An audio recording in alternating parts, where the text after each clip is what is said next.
advanced features of word processor. You have already learned about MS Word and also used it to type letters, applications, and other documents.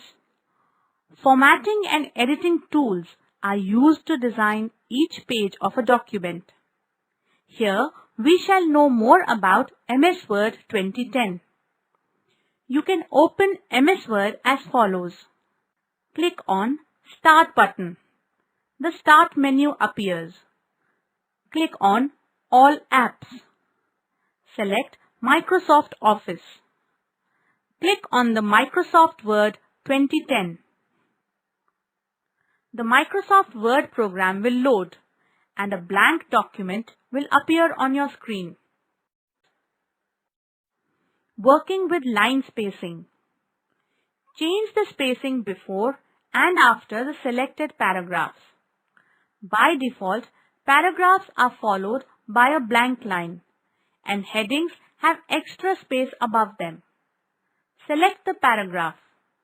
On the Page Layout tab, in Paragraph Group, click on arrow next to Spacing Before or Spacing After and enter the amount of space required.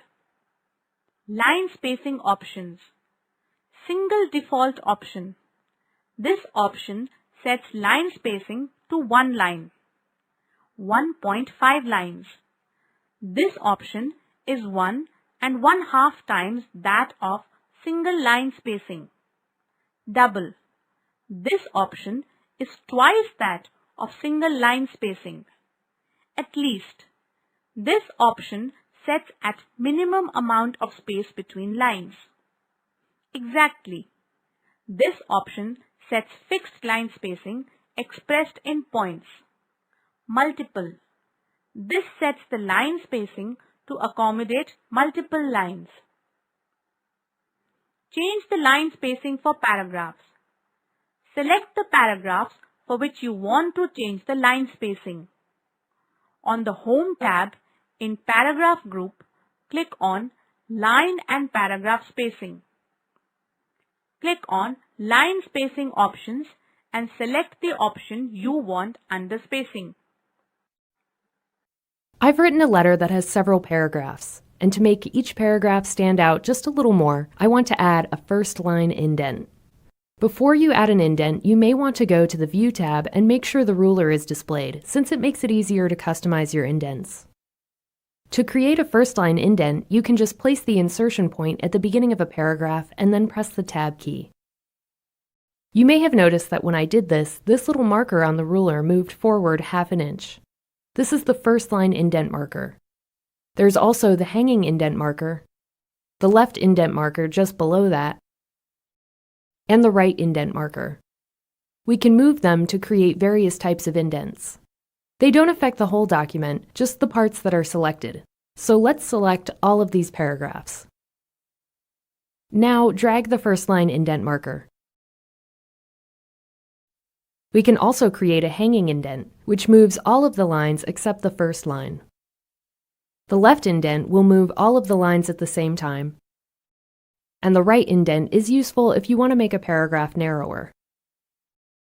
But for this letter, I need a more traditional look, so I'm just going to do a first line indent of 1/4 inch.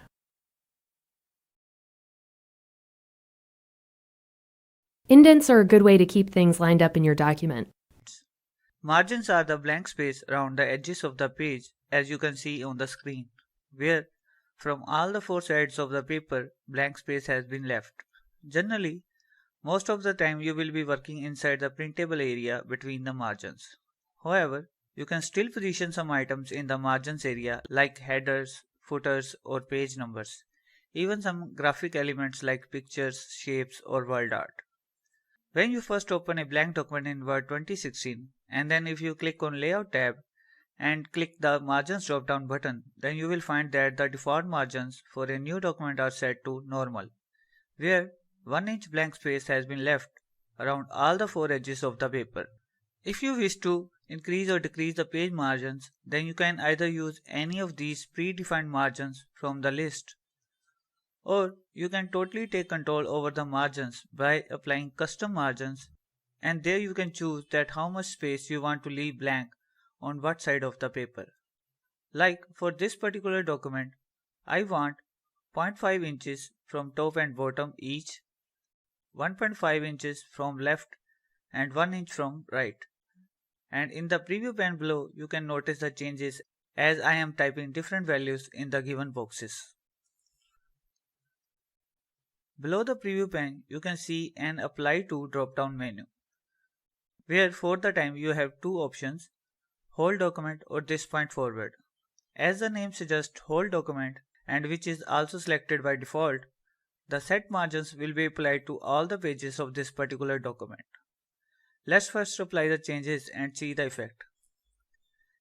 As you can see that each page of this document now has the same margins and the same blank area on all four sides of page edges as on the first page, because the side margins are being applied to the whole document. Even though you can apply different set of margins for separate pages of your document, and we will talk about this later in this video.